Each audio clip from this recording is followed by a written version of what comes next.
ओम नमः शिवाय। YouTube channel मंत्रिक विज्ञान में आपका फिर से स्वागत है। सबसे पहले आपको चैत्र नवरात्रों की सबको बहुत बहुत बधाई और मां दुर्गा का आशीर्वाद सब पे बना रहे। ये मंत्र एक विज्ञान है। इस चीज को समझने के लिए हम आपको नवरात्रों में रोज एक मंत्र देंगे। आपने सिद्धि करनी है।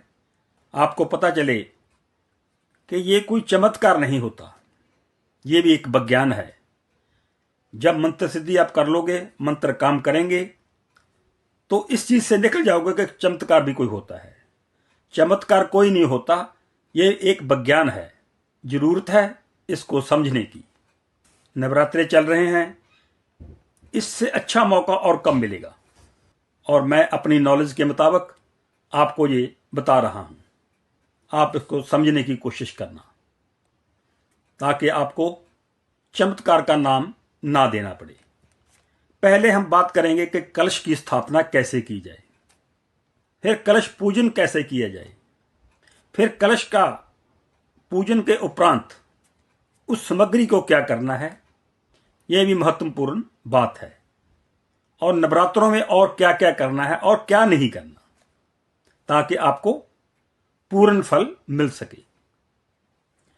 शास्त्रों के अनुसार घर के पूर्व दिशा में मंदिर होना चाहिए, लेकिन कई बार क्या होता है कि घर की बनावट कुछ ऐसी होती है, यह पॉसिबल नहीं हो पाता। तो फिर क्या करना है, जहां भी आपने अपना मंदिर बनाया है, वहां जब आपने पूजा पाठ करना है, तो आपने मंदिर के 4 हिस्से कर लेने हैं। तो आपने मंदिर के पूर्व दिशा की ओर बैठ जाना है। अपने मंदिर के पूर्व दिशा की ओर बैठकर जाप करना है। फिर मैंने बताया था एक बार कि आपके पास कोई अलग कमरा नहीं है। ऐसी सिचुएशन भी हो सकती है। आपने मंदिर किचन में बनाया है, या अपने बेडरूम में बनाया है, या किसी और कमरे में बनाया है। तो फिर उस केस में क्या करना है, अपना मुख जो है वो पूरब की तरफ कर लेना है। अपना मुख पूरब की ओर कर लेना है। फिर जाप शुरू करना है। आपके पास कुशा का आसन होगा। कुशा के आसन पे लाल कपड़ा बिछा लेना है नवरात्रों में। और जब भी आपने माता को फूल चढ़ाने हैं, तो आपको लाल रंग के होने चाहिए। भाव आपका और गहरा हो जाए, इसमें क्या करना चाहिए कि आप अपना बल्लभ भी लाल लगा लीजिए। लाल रंग का बल्लभ लगा लीजिए, ताकि आपका भाव और भी गहरा हो जाए। मंदिर में अगर कर्टन लगाया है, तो वो भी लाल रंग का लगा लीजिए। कहने का मतलब कि हर चीज आपकी कोशिश करें कि मंदिर की लाल हो जाए, क्योंकि लाल रंग मां भगवती को, मां दुर्गा को बहुत पसंद है। नवरात्रों में सबसे पहले कलश स्थापना की जाती है। तो कलश स्थापना कैसे करनी है, आपने क्या करना है कि मंदिर के पूरब की ओर, जो मंदिर का पूरब का भाग है, वहां पे आपने गोलाकार उपजाऊ मिट्टी थोड़ी सी बिछा देनी है। फिर उसके ऊपर आपने जौ थोड़े से बिछा देने हैं, बो देने हैं। उसके ऊपर फिर मिट्टी, फिर जौ, फिर मिट्टी, फिर जौ। 3 लेयरों में आपने जौ को बिछाना है। पहले मिट्टी, फिर जौ, फिर मिट्टी, फिर जौ, फिर मिट्टी, फिर जौ। 3 लेयरों में आपने जौ को बिछाना है। और ऊपर आपने उसको गंगा जल देना है, ताकि वो उग सके। उन जौ को आपने पर्याप्त मात्रा में गंगा जल दे देना है। उसके ऊपर एक मिट्टी का घड़ा, उस घड़े को आपने मौली से बांध देना है। उसकी गर्दन को मौली से बांधना है। हिंदू धर्म में, सनातन धर्म में जो मौली है, ये एक कपड़े का रूप है कि आपने उसको कपड़े से ढक दिया है। मौली बांध के आपने उस मिट्टी के ऊपर घड़े को रख देना है। उसमें अगर आपके पास पर्याप्त मात्रा में गंगा जल है, तो गंगा जल से उसको भर दीजिए। अगर आपके पास इतना गंगा जल नहीं है, तो आप पानी से भरिए और थोड़ा सा गंगा जल उसमें डाल दीजिए। एक ही बात हो जाती है अगर आपके पास पर्याप्त मात्रा में गंगा जल नहीं है। उस पानी में आपने एक चांदी का सिक्का उसको मौली में बांधकर वो रख देना है, पानी में डाल देना है। एक सुपारी, सुगंध, रौली, एक कौडी डाल दीजिए, दुर्बा डाल दीजिए और रौली से उस पर स्वास्तिक का चिन्ह बना दीजिए, बहुत शुभ होता है।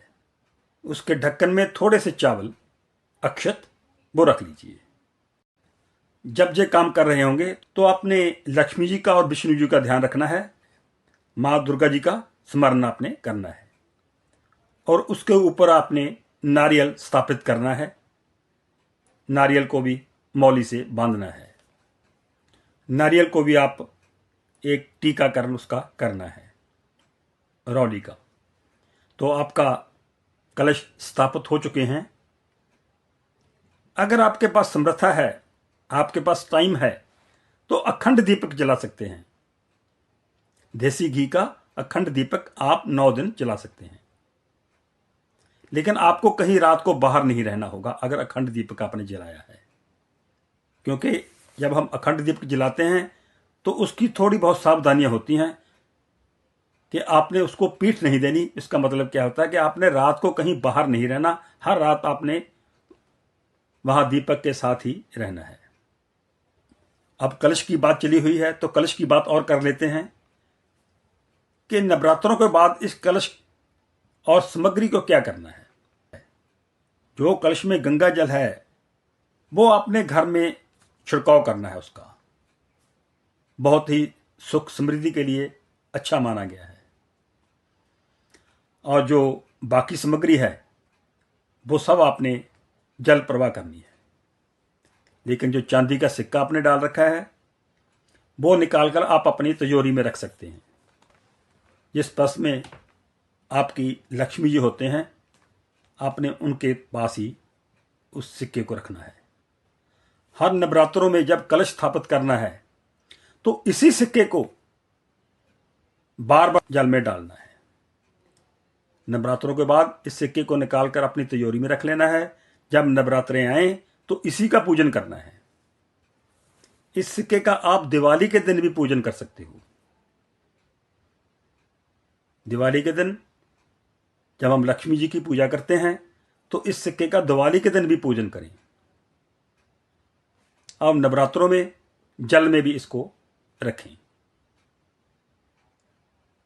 तो ये सिक्का सिद्ध हो जाएगा। आपके घर में जब रहेगा तो आपके घर में बरकत रहेगी। अब पूजन कैसे करना है। आसन लगाएं जैसे मैंने पहले बताया है। आसन पर बैठ के सबसे पहले आपने ओम गंग गणपते नमः इसकी एक माला करनी है डेली। जब भी आपने कभी भी कोई पाठ स्टार्ट करना है तो पहले गणपति जी को याद किया जाता है। गणपति जी को याद करने के बगैर कोई भी पूजा आरंभ नहीं होती। ये प्रथम पूज्य हैं। ये याद रखना हर वक्त कि पहले ओम गंग गणपते नमः ये एक माला करनी ही करनी है। 2 मिनट लगते हैं एक माला को, कोई ज्यादा समय नहीं लगता। नवरात्रे वैसे 4 बार आते हैं साल में, एक चैत्र नवरात्रे और एक सर्दीय नवरात्रे। ये तो हम धूमधाम से मनाते हैं, लेकिन 2 नवरात्रे जो होते हैं उनको हम गुप्त नवरात्रि बोलते हैं। इस बार को जो चैत्र नवरात्रे आ रहे हैं उसमें सर्वार्थ सिद्धि योग और सिद्ध योग का संयोग रहेगा। इसलिए ये नवरात्रे और भी शक्तिशाली हो जाएंगे मंत्र सिद्धि के लिए।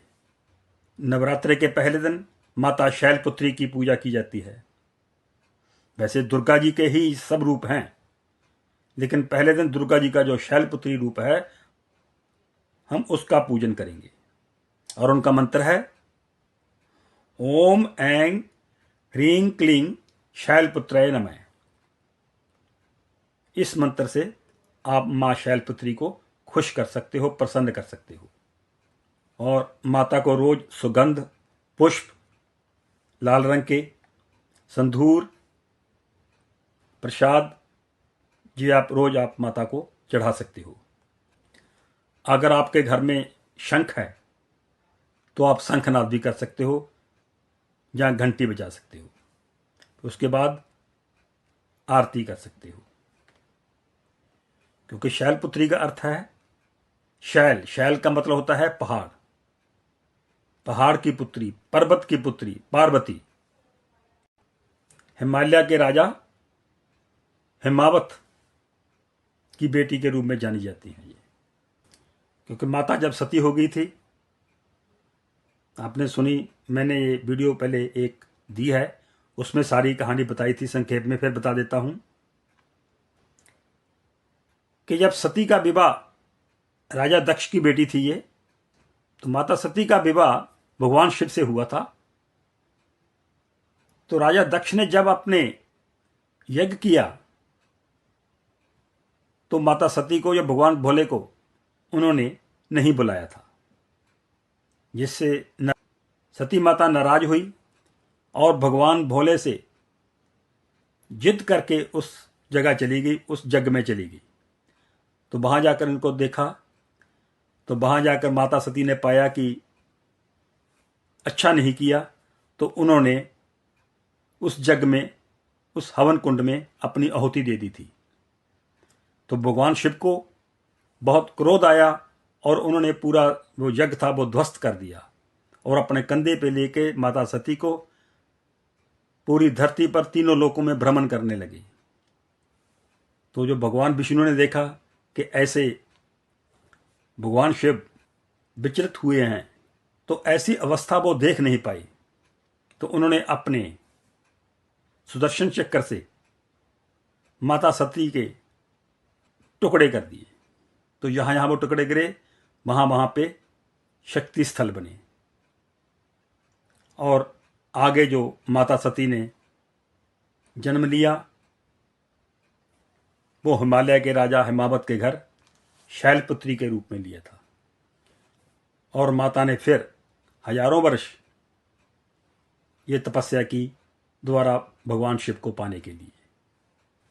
तो माता शैलपुत्री को आप देसी घी से बनी मिठाइयों को भोग लगा सकते हैं। माँ शैलपुत्री की पूजा से अगर कहीं विवाह में बंधन आ रहा है तो वो दूर हो जाता है। सेहत से जुड़ी तमाम समस्याएं वो दूर हो जाती हैं। फिर आप आरती करें और आरती के बाद प्रसाद का भोग, जो प्रसाद है वो वितरण करें और आप भी लें। और आगे की वीडियो में हम बताएंगे माता ब्रह्मचारिणी का। आगे हम माँ ब्रह्मचारिणी के हाजिरी लगवाएंगे। इसी के साथ ओम नमः शिवाय।